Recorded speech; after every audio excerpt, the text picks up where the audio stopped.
ಇನ್ನು ಬಿಜೆಪಿಯಲ್ಲಿನ ಬಣ ಬಡಿದಾಟ ಹೈಕಮಾಂಡ್ ಅಂಗಳಕ್ಕೆ ಹೋಗಿ ತಲುಪಿದೆ. ಮತ್ತೆ ಹೈಕಮಾಂಡ್ ಭೇಟಿಗೆ ವಿಜೇಂದ್ರ ನಿರ್ಧಾರವನ್ನ ಮಾಡಿದ್ದಾರೆ. ಒಂದೇ ವಾರದಲ್ಲಿ ಎರಡನೇ ಬಾರಿಗೆ ಹೈಕಮಾಂಡ್ ಭೇಟಿಯನ್ನ ಮಾಡ್ತಾ ಇದ್ದಾರೆ. ಇವತ್ತು ದೆಹಲಿಗೆ ಹೋಗ್ತಾ ಇದ್ದಾರೆ ಬಿವೈ ವಿಜೇಂದ್ರ. ನಾಳೆ ದಿನ ಹೈಕಮಾಂಡ್ ಭೇಟಿಯನ್ನ ಕೂಡ ಆಗ್ತಾರೆ. ಇನ್ನು ಮೊನ್ನೆಯಷ್ಟೇ ಜೆಪಿ ನಡ್ಡಾ ಅವರನ್ನು ಕೂಡ ವಿಜೇಂದ್ರ ಭೇಟಿಯಾಗಿದ್ರು. ಇದೀಗ ಒಂದು ವಾರದಲ್ಲಿ ಮತ್ತೊಂದು ಬಾರಿ ಭೇಟಿಗೆ ಹೋಗ್ತಾ ಇದ್ದಾರಲ್ಲ, ಇದು ತೀವ್ರ ಕುತೂಹಲವನ್ನ ಮೂಡಿಸ್ತಾ ಇದೆ.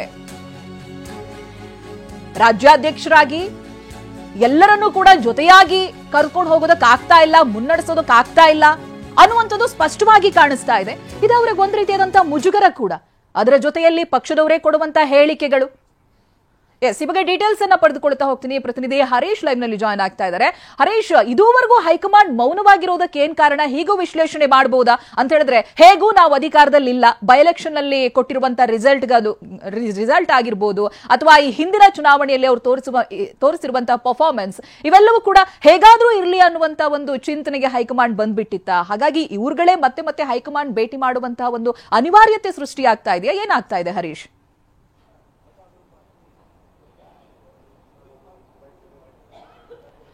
ಹೌದು ಮಧುಶ್ರೀ, ರಾಜ್ಯ ಬಿಜೆಪಿಯಲ್ಲಿ ಆಗ್ತಿರ್ತಕ್ಕಂತಹ ಗೊಂದಲಗಳು, ಬಣ ಬಡಿದಾಟದ ವಿಚಾರವಾಗಿ ಹೈಕಮಾಂಡ್ ಸದ್ಯಕ್ಕೆ ಸೈಲೆಂಟ್ ಇತ್ತು.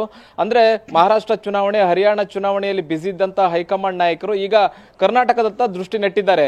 ರಾಜ್ಯದಲ್ಲಿ ಆಗ್ತಿರ್ತಕ್ಕಂತಹ ಬಣ ಬಡಿದಾಟ ಅದು ಮತ್ತೆ ತೀವ್ರ ವಿಕೋಪಕ್ಕೆ ಹೋಗಿರೋದ್ರಿಂದ ಈ ವಿಚಾರದ ಬಗ್ಗೆ ಚರ್ಚೆ ಮಾಡಬೇಕು ಅನ್ನುವಂತಹ ನಿಟ್ಟಿನಲ್ಲಿ ವಿಜೇಂದ್ರ ಅವರನ್ನ ದೆಹಲಿಗೆ ಬರುವಂತ ಹೇಳಿದ್ರೆ ದೆಹಲಿಗೆ ಬಂದು ವಿಜೇಂದ್ರ ಇವತ್ತು ಚರ್ಚೆಯನ್ನ ಮಾಡ್ತಾರೆ. ಹೈಕಮಾಂಡ್ ನಾಯಕರುಗಳನ್ನ ಭೇಟಿ ಆಗ್ತಾರೆ.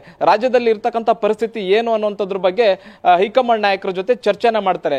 ಯಾವ ರೀತಿಯಾಗಿ ಬಣಗಳಾಗಿವೆ, ಬಣಗಳ ವಿಕೋಪಕ್ಕೆ ಯಾವ ರೀತಿ ಹೋಗಿದೆ, ಪ್ರತಿದಿನ ವಾಗ್ದಾಳಿಗಳು ನಡೀತಾ ಇದ್ವೆ. ಇಂಥ ಸಂದರ್ಭದಲ್ಲಿ ಪಕ್ಷ ಸಂಘಟನೆ ಆಗಿರ್ಬೋದು, ಕಾರ್ಯಕರ್ತರು ಸೊರಗಿದ್ದಾರೆ. ಇದರಿಂದ ಒಂದು ಸೊಲ್ಯೂಷನ್ ಅನ್ನ ಕಂಡುಕೊಳ್ಬೇಕು ಅನ್ನುವಂಥ ನಿಟ್ಟಿನಲ್ಲಿ ಹೈಕಮಾಂಡ್ ಚಿಂತನೆಯನ್ನ ಮಾಡಿದೆ. ಹಾಗಾಗಿ ವಿಜೇಂದ್ರ ಅವರು ಇವತ್ತು ಡೆಲ್ಲಿಗೆ ಬರ್ತಾರೆ. ಡೆಲ್ಲಿಗೆ ಬಂದು ಹೈಕಮಾಂಡ್ ನಾಯಕರುಗಳನ್ನ ಚರ್ಚೆ ಮಾಡ್ತಾರೆ. ಮುಖ್ಯವಾಗಿ ಡಿಸೆಂಬರ್ 3ನೇ ತಾರೀಕು ರಾಜ್ಯದಲ್ಲಿ ಕೋರ್ ಕಮಿಟಿ ಮೀಟಿಂಗ್ ಕೂಡ ಇದೆ.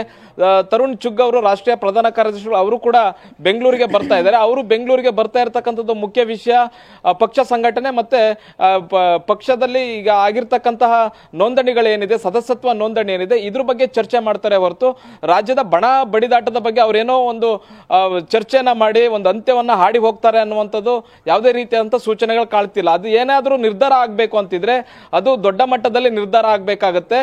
ಮತ್ತೆ ಅದು ಅಮಿತ್ ಶಾ ಅವರು ಅಥವಾ ಜೆಪಿ ನಡ್ಡಾ ಅವರೇ ಇದರ ತೀರ್ಮಾನವನ್ನು ತೆಗೆದುಕೊಳ್ಬೇಕಾಗತ್ತೆ. ಹೀಗಾಗಿ ಯತ್ನಾಳ್ ಅವ್ರನ್ನು ಕೂಡ ದೆಹಲಿಗೆ ಬರಬೇಕು ಅನ್ನುವಂಥ ನಿಟ್ಟಿನಲ್ಲಿ ಹೈಕಮಾಂಡ್ ನಿಂದ ಕರೆ ಹೋಗಿತ್ತು. ಆದ್ರೆ ಯತ್ನಾಳ್ ಅವರು ಬಂದಿಲ್ಲ. ಅಂದ್ರೆ ಅವ್ರಿಗೆ ಅವ್ರು ಹೇಳ್ತಿರ್ತಕ್ಕಂಥದ್ದು ನಾನ್ ಮಾತ್ರ ಬರೋದಲ್ಲ, ನಂದು ಒಂದು ಟೀಮ್ ಇದೆ, ಇಡೀ ಟೀಮ್ ಬಂದು ನಾವು ದೆಹಲಿಯಲ್ಲಿ ಚರ್ಚೆ ಮಾಡ್ತೀವಿ, ನಾನೊಬ್ಬ ಬಂದು ಚರ್ಚೆ ಮಾಡುವಂತದ್ದು ಏನು ಉಳಿದಿಲ್ಲ, ಇದು ಸಂಘಟಿತ ಹೋರಾಟ, ನನ್ನ ಒಬ್ಬನ ಹೋರಾಟ ಅಲ್ಲ, ನಾನೊಬ್ಬನೇ ಬಂದು ನನ್ನೊಬ್ಬನನ್ನೇ ನೀವು ಸುಮ್ಮನಿರಿಸಿದ್ರಿ ಅಂತ ಹೇಳಲಿಕ್ಕಾಗಲ್ಲ ಅನ್ನುವಂಥ ನಿಟ್ಟಿನಲ್ಲಿ ಹೀಗಾಗಿ ವಿಜೇಂದ್ರ ಅವರು ಕೂಡ ದೆಹಲಿಗೆ ಬಂದಿದ್ದಾರೆ. ಆದ್ರೆ ಯತ್ನಾಳ್ ಅವ್ರಿಗೆ ದೆಹಲಿಗೆ ಬರೋಕೆ ಹೇಳಿದ್ರು, ಆದ್ರೆ ಯತ್ನಾಳ್ ಅವರು ಬಂದಿಲ್ಲ, ವಿಜೇಂದ್ರ ಅವರು ಬಂದಿದ್ದಾರೆ. ಅವರ ಜೊತೆ ಹೈಕಮಾಂಡ್ ನಾಯಕರು ಯಾವ ರೀತಿ ಚರ್ಚೆ ಮಾಡ್ತಾರೆ, ವಿಜೇಂದ್ರ ಅವರು ಏನು ಹೇಳ್ತಾರೆ ಅನ್ನುವಂಥದ್ದನ್ನ ಕಾದ್ ನೋಡ್ಬೇಕಾಗಿದೆ Madhushree. Yes, Chaitra here, thank you Harish ಮಾಹಿತಿಗಾಗಿ.